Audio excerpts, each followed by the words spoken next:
How is it going, guys? Malagant here. So we're going to look into version 1.2 that is going to be coming. Let's see. So Grim Dawn version 1.2 is going to be entering public playtest latest this summer with an expected release in the late summer, early fall. So I think it's actually pretty close to us right now as I'm making this video. This update is quite, to put it mildly, a big one. We have gone through literally hundreds, if not thousands of data entries to bring you quality of life improvements and a breath of fresh air into the game. So these features are planning to implement option to disable the day-night cycle, fog, disable display, excuse me, please, cooldown counters on the quick bar. This is extremely big quality of life right there. Auto pickup radius can now be increased. Visual alerts to legendaries, monster infrequents, double rares, double rare monster infrequents. In addition, monster infrequents will be also marked by an icon to separate them from the standard rare items. These are incredibly good quality of lives for like how the loot is being distributed in the game and how you are perceiving them immediately. New options for monster health bars, pretty cool, including thicker visuals, and I like thick, that's fine. And option to disable, option to display percentage values and active debuffs. Now, one thing if I would like to add on top of this, please let me see the names of the monsters on top of the monsters, if it's possible, please. I don't necessarily need to like see their you know, if it's slightly against the design to put like arcane monster or like, you know, electrified monster or something, you know, on the writing, like if you would like me to kind of figure that out by mouse hovering, that's fine.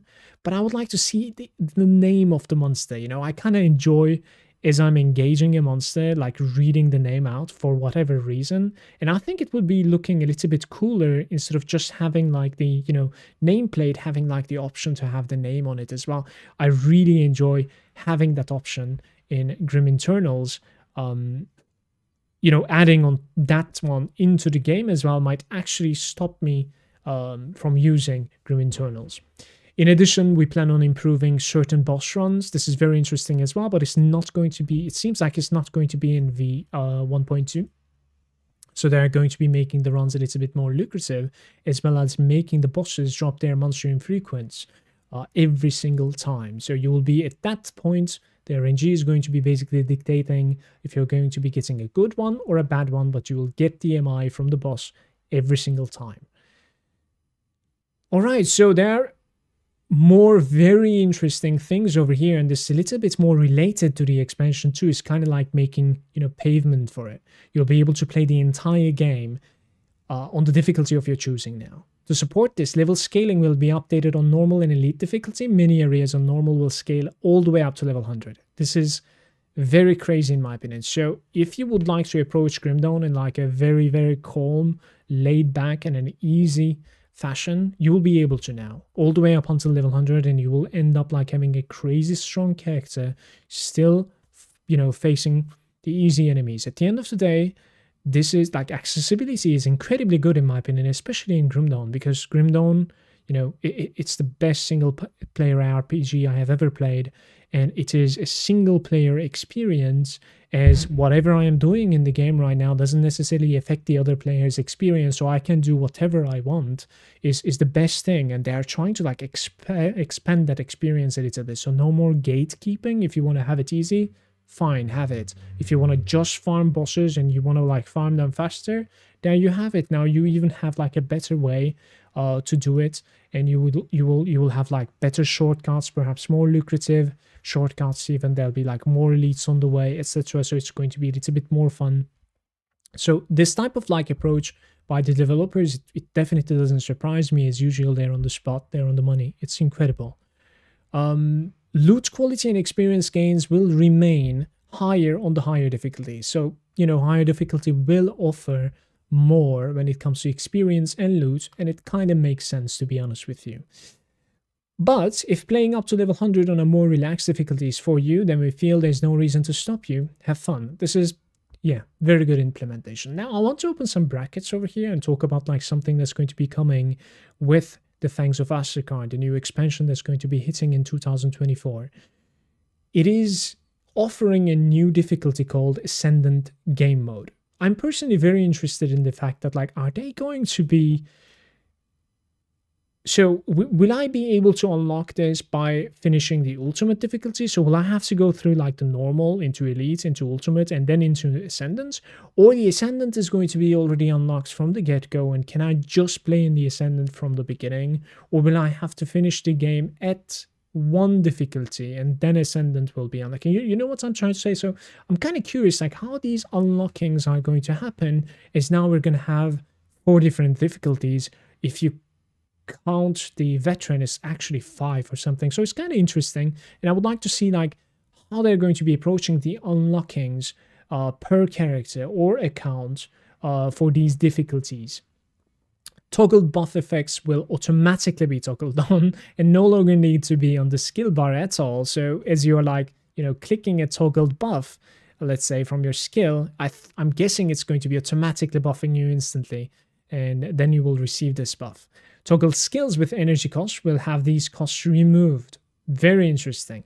Anyone that has 2 exclusive skills learned on their character for some reason will want to pick one though, or the game will choose for you. To top it off, you will be able to disable visuals for the toggled buffs in game.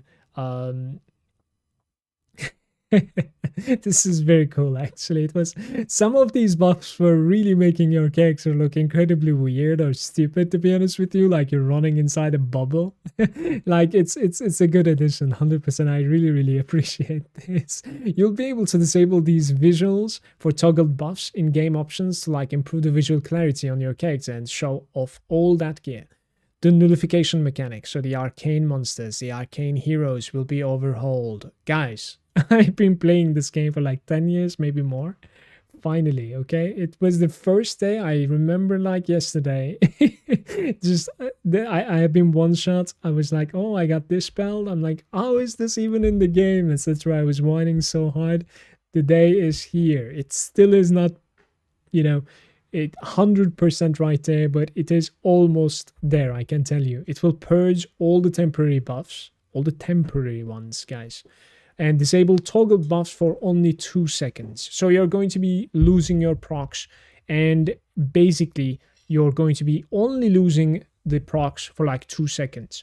No more fumbling through your skill bars to turn them back on again while trying to like kite the monster away, etc. So those days are over. Obviously, this is the better design, 100%. Is it still incredibly strong? It is still incredibly strong. If you get nullified, 2 seconds is more than enough for you to absolutely disappear in this game, 100%.